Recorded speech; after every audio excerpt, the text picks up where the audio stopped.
Hello everyone and welcome to Virtually There. It's so good to see you all back, especially after that marathon episode we uploaded last time.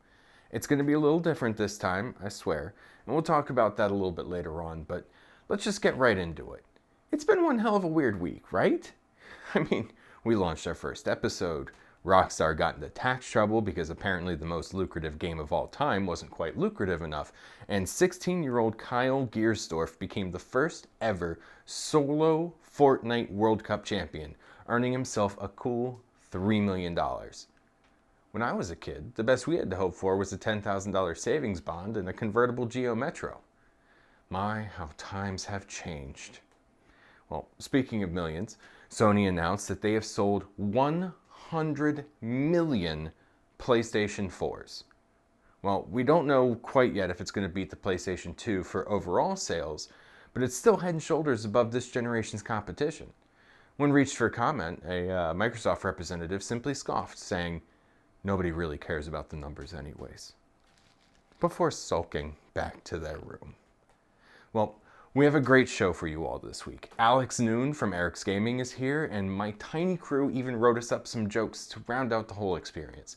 So sit back, relax, and let's get to it. In a week of huge numbers, it looks like the biggest one, well over 9,000, belongs to Pokemon Go. The Pokemon Company recently revealed that the mobile game has been downloaded well over 1 billion times. Yeah, with a B. I mean, it's cool though. It's probably just a fad. Nobody plays it anymore. It's a dead game. Ooh, shiny Ekans. Oh well, prepare yourselves because even more tariffs are about to be imposed on Chinese imports in the US starting this September. In a probable attempt to get President Xi Jinping of China to stop ghosting him, President Trump is throwing an additional 10% tariff on some $300 billion worth of Chinese goods. You know, it's always sad when a couple starts to break up. It really is always the kids that end up paying for it. Well, on a slightly happier note, it looks like the reboot of Modern Warfare is going for an extra added touch of realism. Not only do the new multiplayer avatars have watches, but they're going to tell accurate time. By using the system clock of your console or PC, your character's watch face will act as a stunning reminder of exactly how much time you've all wasted getting your 0.82 KD ratio. Man, I can't wait to see the fall lineup of Watch DLC. Brought to you by Movement Watches. Without further ado, it's time for me to introduce my guest. Alex Noon is best known as Arekkz to his fans and is the main personality on Arekkz Gaming. While he's likely best known for his coverage of Monster Hunter and Destiny, he's been branching out as of late to great success. So let's put those Joy-Cons together and give a warm Virtually There welcome. Alex Noon. Hey, how's it going? Is going so great. Thank you so much for being here today. It's great to have you because, well, I mean, congratulations are in order. You just hit 1 million subs. We did, yeah. It's been quite a long time, but it's awesome to be there. But it's just that marks just the beginning. We've still got a long way to go. No, absolutely. Like I remember starting watching your channel when you were just at about 100,000, which seems so long ago now. Yeah, that was I can't even remember when that was. I should really have kind of gone back historically and worked out all of the dates, but I can't even remember. I think that was probably about 5 years, because I think that's kind of when we went full time. So I think that must have been about 5 years ago. Yeah, it was like I think 5 or 6 years ago because it was about the time I started watching your channel. Because you got linked somehow by The Division, and they were like, "Hey, check out this video," and then I was like, "Okay, cool," and then I fell down the rabbit hole, became a subscriber, and yes, here we are. So nice. Yeah, so 1 million subscribers, man. How does it feel? Honestly, it's funny, right? Because I mean, like, if obviously it feels awesome to kind of like hit that sort of achievement, but it's kind of the same sort of thing as when people like they say, "Oh, I'm going to become like 30 next year or 40 next year." You hit that kind of milestone. Like the birthday ticks over, and then you're just like, "Well, everything's still the same. I'm still working on videos. We're still growing the business. We're still kind of doing everything." So like from a outside point of view, it's just the same day. But obviously, it's really cool just to be able to like hit that milestone. That to think back to when like me and 26 started the channel, and it was just sort of like a thing we just sort of did to begin with, and like now it's actually a fully fledged thing with like 1 million subscribers. It's kind of crazy to think of. So yeah, Yeah. it's awesome. No, it absolutely is, especially because it's for those of us who have been fans of yours for the last several years, it's been so interesting to see the iterations of the channel, because you started out very much just a Destiny, Division, and Monster Hunter YouTuber, and Not now technically speaking, not technically. See, it's funny because I was actually just going back the other day for a video that hasn't yet gone live, but I was going back rewatching through some videos, and it kind of reminds me like. I think by the time a lot of people discovered us, we were known for like Destiny and Monster Hunter and stuff. But when we actually kind of go back to our roots, we actually, believe it or not, before GTA Online or before like GTA YouTube scene was a thing, we were a GTA channel for a little while. Well, I retract my previous statement and say, how does a former GTA streamer, or not streamer, but YouTuber, become a Destiny and Monster Hunter YouTuber? And then we'll talk about the evolution to now. Sure. So I guess the way it really happened is because when 269 created the channel, because it was 269's idea. Like we both used to work at Microsoft, and we like at the time, like Microsoft had like a games library, so we could just borrow games and just play games. So we were like, well, this is a good opportunity just to like test uploading. And I'd never done anything on camera before, so I was super shy. I didn't really want to put a voice on anything, so we just used to upload raw gameplay of whatever we were playing. I mean, some of the early videos. This was actually on the previous channel. We uploaded like complete playthroughs for like Asura's Wrath and. Did like videos when Street Fighter Cross Tekken came out. Basically anything that came out, we just uploaded gameplay. And then for a while we started sort of like getting into GTA, and then that was the kind of interesting point, because I think to myself, had we stuck at GTA, I always kind of think about this because we got some decent traction on it, but that was when I was still very much in my like infancy on YouTube, and we kind of got to the point where we're like, well, we covered everything in the game. I don't know what else to do, so I'll stop making videos. Huh. And the reason that Destiny really kicked it off is because Destiny was the first game that we played that worked around this cycle, right? It's like one of those never-ending games. So Destiny was what birthed daily content on our channel. So I think that's really where, although we existed before then, in fact, we actually did some Monster Hunter stuff before then, I think a lot of people kind of discovered us from there, because that's really when we started to get our traction. Right. No, and Destiny is the main reason that I have stuck around with your channel, because I think I've told you this before, but you were the reason why I actually started playing Destiny in the first place. I remember our conversations. Yeah. Yeah, because your daily content, like I was already on the fence about Destiny. Like I had played the alpha, I'd played the beta. I was like, this is really fun, and I didn't know if it was the kind of game I really wanted to get into. But then I started watching your videos and just seeing all of the content that was in it, things like the Vault of Glass and the different armor sets and all this. And I was like, well, damn, this is a game I want to play. From the point of when I became a fan to now, your channel has expanded well beyond just Destiny and Grand Theft Auto and The Division. Now you're covering, when Dark Souls 3 came out, you were doing gameplay videos of that. You have Just Cause, of course, everything Nintendo. Of course, are a huge Nintendo fan. One of my personal favorite videos of yours was that vlog right after the Switch came out, and you were walking around, I think it was London, and you were just like handing the Switch off to people and like, here, play games. That was really difficult video to do, because that was done with I did that in conjunction with Ubisoft. Like it was a super cool idea, but still at that point it's funny, right? Because I think a lot of people sort of they sort of misconstrue it, and they think people can speak on camera, you must be like super confident. I'm still kind of a shy person outside of like speaking on camera. So when they're like, you're gonna go up and walk up to random people in London and ask them to play a game on Switch, I'm just like, I don't like talking to people randomly as it is. Not I don't like it, but I'm just like, I'm kind of nervous doing that as it is. And you want me to interrupt people in their day who look like they're going somewhere and be like, do you have time? It's not even one of those things where it's like someone trying to quickly ask you a question for like 10 seconds. I'm asking someone to sit down for 5 minutes and play a game. I'm just like, this is not going to go well. But it was a really cool thing. It was just one of those like icebreaker moments. You just need to sort of get over the initial, like, I'm kind of nervous, and just go up and talk to people. I can fully understand that, as I'm talking to you through a digital avatar, and I'm not even looking at you technically. But hey, potato. Exactly. Yeah, I mean, it's just, so you've expanded the scope, and especially recently too, it seems that you've actually brought on, like, for lack of a better word, employees.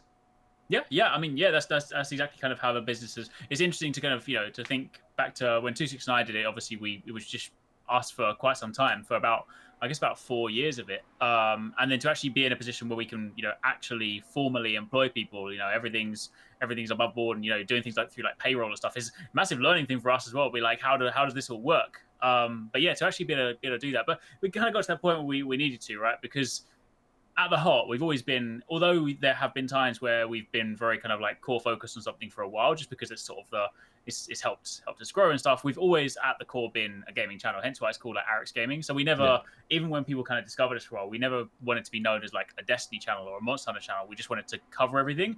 And I think just like that's more sort of where we're having the ability to do that more so now, because people are just like starting to understand. It was very difficult to begin with, because if people discovered us through Destiny and they were like, right, you guys are uploading Destiny content every single day, you must be a Destiny channel. And then we start sneaking videos in. For a while, it took people quite a while to understand this. Like, I remember when we used to juggle the 3 main pillars, which was Destiny, Division, and Monster Hunter. And I would upload a Destiny video, and then the Division guys would be like, oh, you stopped covering Division. The next day I'd upload Division. Destiny guys would be like, oh, you stopped covering Destiny. I'm like, I literally gave you a video yesterday. You've literally got a video today. I haven't stopped covering either of them. I'm just like, yo, man. But now, like, fast forward to this point where people really kind of understand that, and they're like, oh yeah, you are a gaming channel. You are going to kind of cover all these different things. Has been really cool. But obviously, as we want to do more, as we want to cover more, especially when you think about like this evolving space with like tons of looter shooters, we're in a position this year. I know things didn't necessarily work out exactly as people planned, but we were in a position at the beginning of this year where it was like Anthem, Monster Hunter, Division, Destiny, and I'm just like, I can't physically be an expert and produce content for all of these on my own, or like, even with like me and 2.6. And that's obviously where we started to bring more people on, because then you can kind of divide people. I mean, like, just this week is a great example.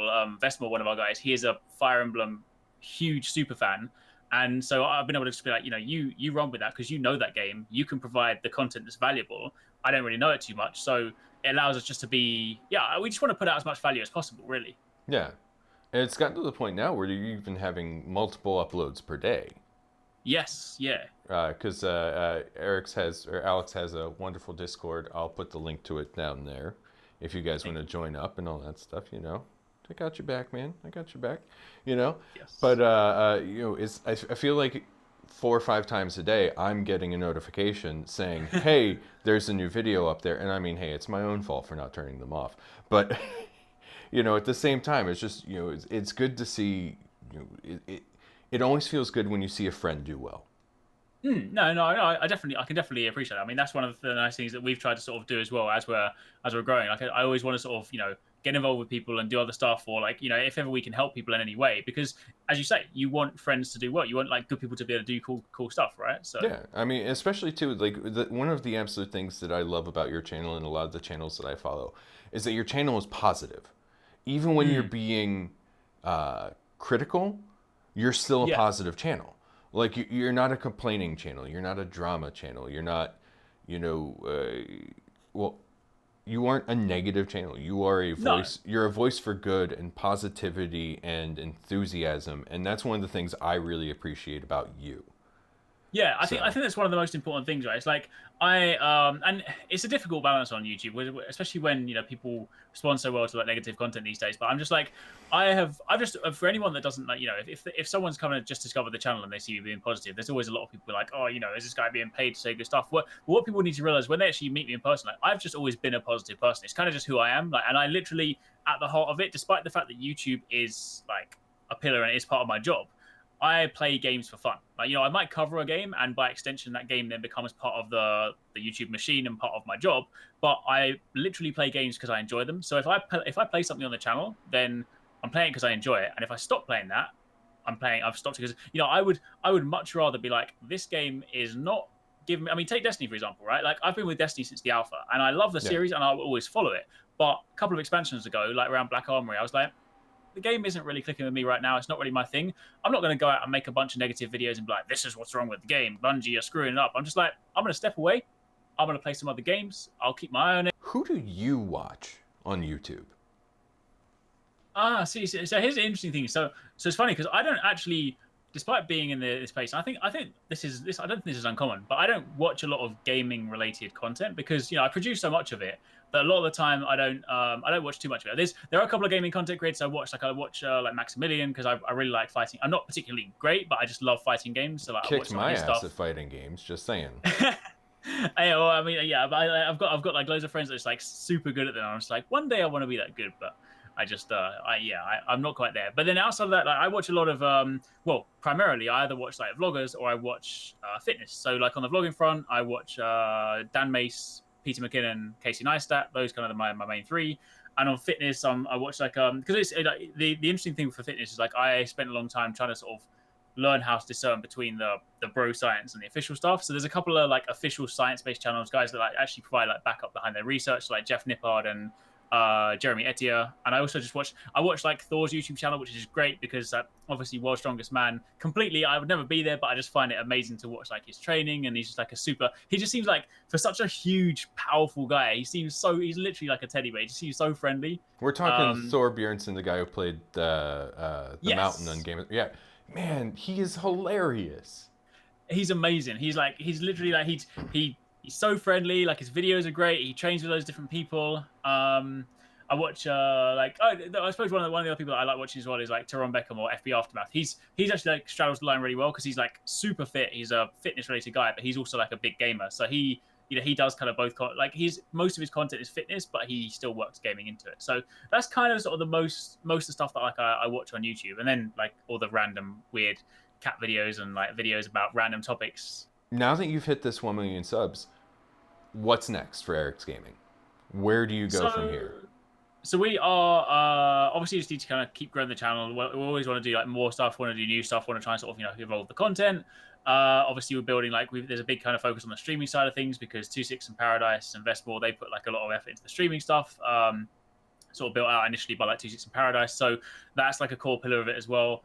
And we are working on some other stuff. I can't actually say what it is just yet because it hasn't actually officially been announced yet. But basically, we're just sort of working on building more stuff for the Arekkz Gaming brand and like the business outside. Because I think the thing is like when you work for yourself, even though we do run our own business and we work for ourselves, technically speaking, when you upload to YouTube, you kind of work for YouTube, right? Because you're beholden to the platform. Like they could just turn around one day, as they often do, and be like, "Hey, we changed the algorithm." Like, okay, there we go. Got to learn how to do it again. So I think the next step is just kind of like to do more cool stuff, but just isn't necessarily on the same platform, and then just kind of keep building the business that way. But yeah, there's some cool stuff that maybe if in like a few months we do like another one of these, I might better tell you what that is. But yeah, cool stuff. We'll keep the back channel open, so if and when you're ready to talk about it, just give me a quick message. We can probably work something out where videos are timed appropriately.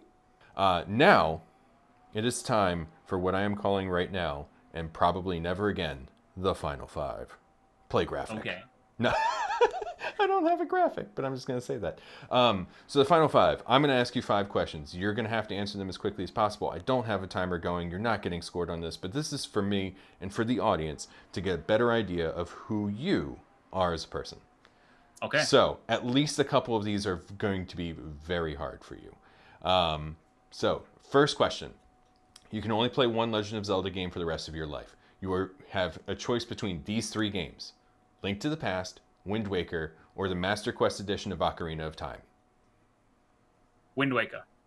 Awesome. Even though Ocarina of Time is my number 1 favorite game, if I have to play one game for the rest of my life, I feel like Wind Waker and the exploration side of things, yeah. This is why we're friends. You're a bit of a car guy. A little bit, yeah. A little bit. So Subaru, the best cars or the best cars? Toyota. Sir, if memory serves, you drive a Subaru that has a Toyota badge on it.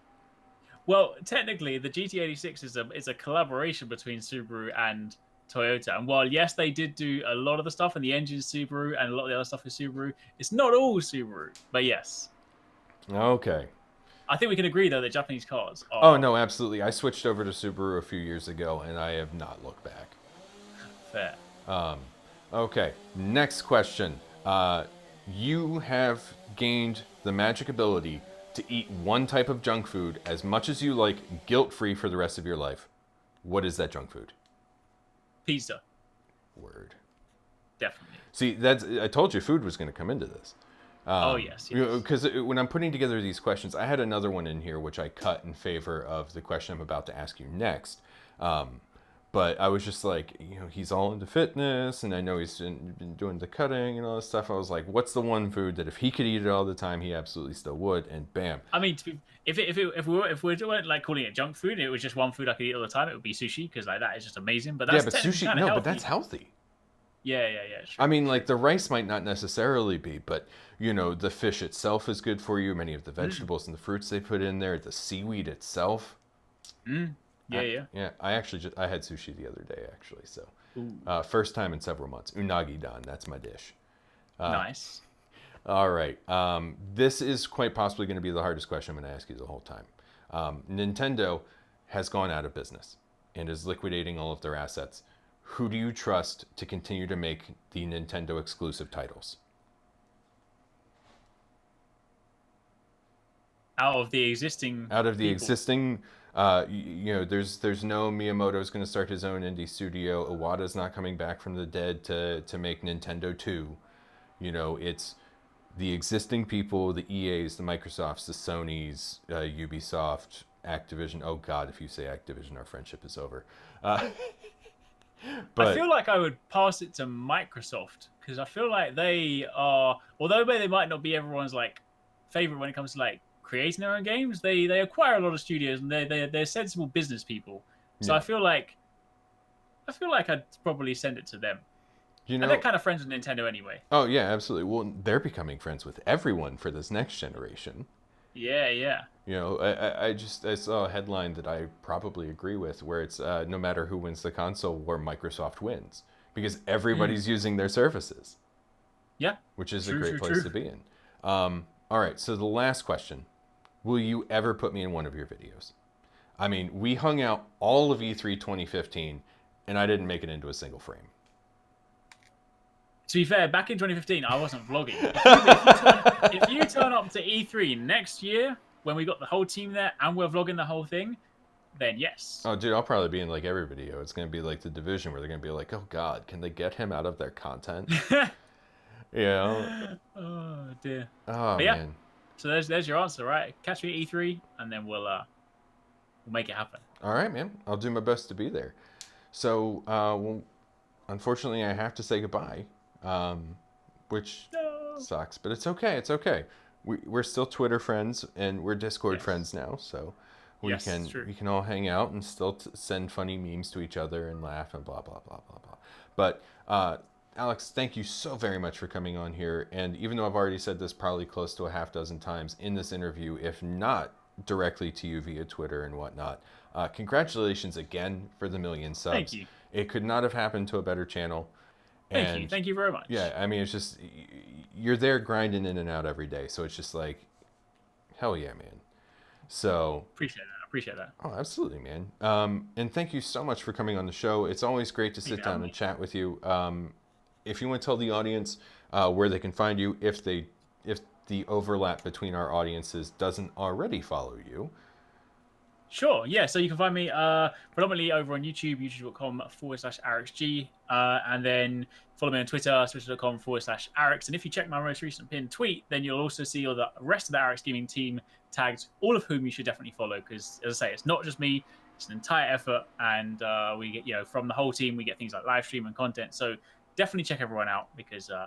Arekkz, thanks again for coming on the show. And for all of you, thank you for joining us at Virtually There. If you had a good time, go ahead and hit that like button and maybe throw a sub our way too. While you're at it, tap that bell so you won't miss when I post the complete interview with Arekkz later this week. And once again, thank you all for joining us, and I'll see you next time, Virtually There.